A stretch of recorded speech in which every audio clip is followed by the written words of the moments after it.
जय श्री राम भक्तों। दोस्तों, आज की कथा है भाग्य और बुद्धि की लड़ाई। आइए कथा श्रवण करें। बहुत समय पहले की बात है। एक बार भाग्य ने बुद्धि से मुलाकात की। मेरे लिए जगह बनाओ, भाग्य ने कहा। बुद्धि ने भाग्य से कहा, मैं तुम्हारे लिए जगह क्यों बनाऊं? तुम मुझसे बेहतर नहीं हो। मैं बेहतर हूँ, भाग्य ने जवाब दिया। मैं तुमसे अधिक प्रभावकारी हूँ। आप देखिए कि वह एक किसान का बेटा है जो मैदान में काम कर रहा है। उसके अंदर प्रवेश करें और अगर वह आपके माध्यम से बेहतर हो जाता है तो मैं हमेशा आपके लिए विनम्रतापूर्वक रास्ता बनाऊंगा। बुद्धि सहमत हुआ और किसान के बेटे के सिर में प्रवेश किया। जैसे ही किसान के बेटे को लगा कि उसके सिर में बुद्धि है, वह सोचने लगा, मुझे अपनी मृत्यु तक हल क्यों चलाना चाहिए? मैं कहीं और जा सकता हूँ और अपना भाग्य आसानी से बना सकता हूँ। उसने खेत की जुताई छोड़ दी और घर चला गया। लड़का बोला, पिताजी, मुझे यह किसान का जीवन पसंद नहीं है। मैं माली का काम सीखना चाहता हूँ। उसके पिता ने कहा, क्या तुमने अपनी बुद्धि खो दी है? हालांकि उन्होंने थोड़ी देर तक सोचने के बाद कहा, ठीक है, अगर तुम सीखना चाहते हो तो भगवान तुम्हारे साथ रहेंगे। तुम्हारा भाई मेरे बाद खेत का उत्तराधिकारी होगा।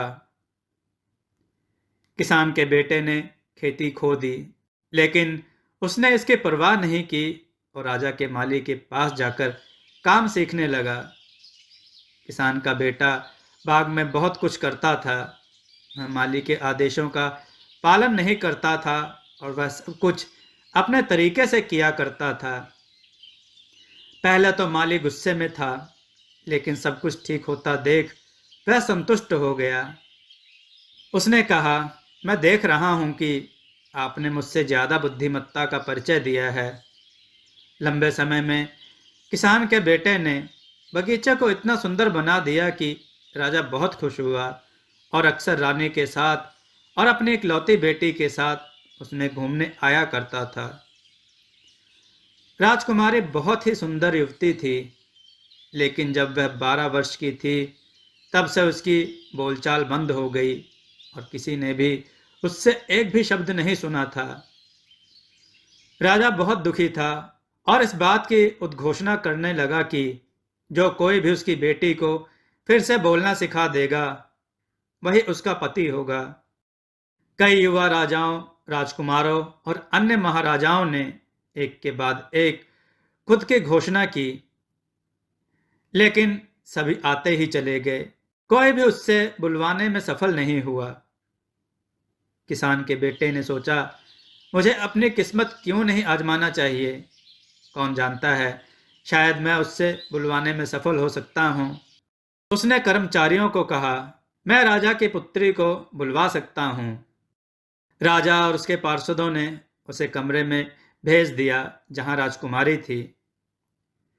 राजा की बेटी के पास एक बहुत छोटा कुत्ता था और उसे बहुत पसंद था, क्योंकि वह बहुत चालाक और वह सब कुछ समझता था जो वह चाहती थी। जब किसान का बेटा राजा और उसके कर्मचारियों के साथ कमरे में गया तो उसने ऐसा किया जैसे उसने राजकुमारी को कभी नहीं देखा, लेकिन कुत्ते की तरफ देखा और कहा, मैंने सुना है कुत्ते कि तुम बहुत चालाक हो और मैं यहां आया हूं आपकी सलाह के लिए। अब मैं तुम्हें एक कहानी सुनाऊंगा। तुम्हें उसमें छुपे प्रश्न का ठीक ठीक उत्तर देना है। तो कहानी इस प्रकार है।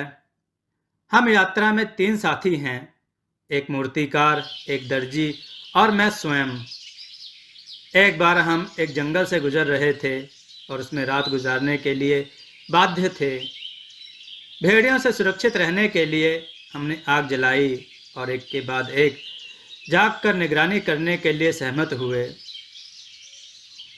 मूर्तिकार पहले देखता रहा और मनोरंजन के साथ समय को काटने के लिए एक लकड़ी को ले लिया और एक मूर्ति को बनाया। जब उसका समय पूरा हो गया तो उसने निगरानी रखने के लिए दर्जी को जगाया। लकड़ी की मूर्ति को देखकर दर्जी ने पूछा, इसका क्या मतलब है? तो वह बोला, अगर आपको समय काटने में बोझ लगे तो आप उसे तैयार कर सकते हैं। दर्जी ने अपनी कैंची उठाई और धागा निकाल लिया, कपड़े काट दिए, टाँके लगा दिए और जब कपड़े तैयार हो गए तो उसने मूर्ति को कपड़े पहना दिए। उसने मुझे जगाया और देखने के लिए बुलाया। मैंने भी पूछा, इसका क्या अर्थ है? दर्जी ने कहा, जैसा कि आप देख सकते हैं, मूर्तिकार को समय काटना भारी लग रहा था तो उसने एक लकड़ी से मूर्ति बना डाली और मैंने उसे कपड़े पहनाए। और अगर तुम चाहते हो तो जो समय आपके हाथ में है उसमें आप जान डालकर उसे बोलना सिखा सकते हैं। और सुबह तक मैंने वास्तव में उसे बोलना सिखाया, लेकिन सुबह जब मेरे साथी जाग गए तो प्रत्येक ने मूर्ति के पास जाना चाहा। मूर्तिकार ने कहा, मैंने उसे बनाया है। दर्जी ने कहा, मैंने उसे कपड़े पहनाए हैं। मैंने भी अपना अधिकार जताया। इसलिए अब आप ही मुझे बताएं, कुत्ते जी, कि वह मूर्ति हम में से किसकी हुई? कुत्ते ने कुछ नहीं कहा, लेकिन कुत्ते के बजाय राजकुमारी ने जवाब दिया, वह किसके पास हो सकती है? जीवन के बिना मूर्ति के काम का क्या अच्छा है? भाषण के बिना दर्जी के कपड़ों का क्या अच्छा है? आपने उसे सबसे अच्छा उपहार दिया, जीवन और बोलचाल, और इसलिए वह आपकी हुई। आपने बोलकर मेरी समस्या हल कर दी। किसान के लड़के ने कहा, मैंने आपको फिर से बोलना और एक नया जीवन दिया है और इसलिए आप मेरे लिए सही हैं।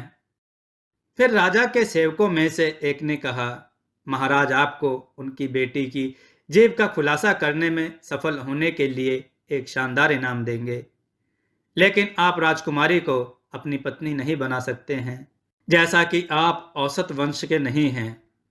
राजा ने कहा, तुम मतलबी वंश के हो। मैं तुम्हें हमारी बेटी के बदले एक प्रतिफल दूंगा। लेकिन किसान के बेटे ने किसी भी अन्य इनाम के बारे में नहीं सुना और कहा, राजा ने बिना किसी अपवाद के वादा किया था कि जो भी उसके बेटे को फिर से बुलवाने में सफल होगा वही उसका पति होगा। एक राजा का शब्द कानून है और यदि राजा चाहता है कि दूसरे लोगों को उसका पालन करना चाहिए तो सबसे पहले उन्हें खुद कानून का पालन करना सीखना होगा। इसलिए राजा को मुझे अपनी बेटी देनी चाहिए। पकड़ लो इसे और इसे बांधो, राजा के सेवक ने चिल्लाया। जो कोई भी कहता है कि राजा को क्या करना चाहिए वह राजा का अपमान करता है और मृत्यु के योग्य है। इस युवक को तलवार से मारने का आदेश देने की कृपा करें महाराज। राजा ने कहा, उसे मार दिया जाए। जब वे फांसी की जगह पर आए तो वहां भाग्य उनका इंतजार कर रहा था और गुप्त रूप से बुद्धि से कहा, देखिए यह आदमी कैसे आपके कारण यहाँ खड़ा है। कृपया करके मेरे लिए रास्ता बनाएं और मुझे आपकी जगह लेने दें। जैसे ही किस्मत ने किसान के बेटे में प्रवेश किया, जल्लादों की तलवार मचान से खिसक कर टूट गई, जैसे कि किसी ने उसे काट दिया हो। और इससे पहले कि वे एक और लाते, शहर से घोड़ों की पीठ पर सफ़ेद झंडा लहराते हुए एक शाही गाड़ी आई। ऐसा ही हुआ था। राजकुमारी ने घर पर अपने पिता से कहा था कि किसान का बेटा सच बोलता है और राजा के वचन को नहीं तोड़ा जाना चाहिए। अगर किसान का बेटा औसत वंश का होता तो राजा उसे आसानी से राजकुमार बना सकता था। राजा ने कहा, तुम ठीक कह रहे हो, उसे राजकुमार होने दो। शाही गाड़ी को तुरंत किसान के बेटे के लिए भेजा गया और जो सेवक उसके खिलाफ चिढ़ गया था, राजा ने उसके स्थान पर उसे फांसी दे दी। बाद में किसान का बेटा और राजकुमारी शादी के बाद गाड़ी में साथ जा रहे थे तो बुद्धि सड़क के किनारे पर खड़ा था और यह देखकर कि वह भाग्य से बेहतर मदद नहीं किया था, अपना सिर झुका लिया।